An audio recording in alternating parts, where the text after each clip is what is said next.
ఈ అవకాడోలో మనకి హెల్తీ ఫ్యాట్స్ ఉంటాయి, which are called as good fats, which are very much important for our body. And vitamin E ఉంటుంది, vitamin C కూడా ఉంటుంది, which makes our skin glowful from inside, which is very healthy for our skin. Not only skin, in fact for our hair also. So now second super food వచ్చేసి blueberries. Blueberries లో ఏంటంటే lot of anti oxidants అనేవి ఉంటాయన్నమాట. ఇదేంటంటే మన premature ageing నుంచి కాపాడుతుంది. అంటే కొంతమంది ఏంటంటే చిన్న వయసులోనే వాళ్ళు పెద్ద వయసులాగా కనిపిస్తుంది. హ్యాపెన్స్ బికాస్ ఆఫ్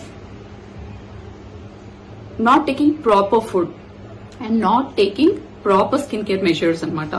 ఏదైతే ఫాలో అవ్వాలో సరిగ్గా ఫాలో అవ్వకుండా మంచి ఫుడ్ తీసుకోకపోతే ఇలా అవుతుంది అనమాట. ఎప్పుడైతే ఇలాంటి బ్లూబెర్రీస్ కానీ అవకాడోస్ ఇంకా నేను చెప్పేవి మనం యాడ్ చేసుకుంటూ ఉంటే మన స్కిన్ ఏజ్ కంటే చాలా తక్కువగా కనిపిస్తాం అనమాట. That is what we all want, right? మన ఏజ్ కంటే మనం చిన్నగా కనిపించాలనే కదా ప్రతి ఒక్కరి ప్రయత్నము. For that we do lot of things. మనం ఫేషియల్స్ చేయించుకుంటూ ఉంటాము,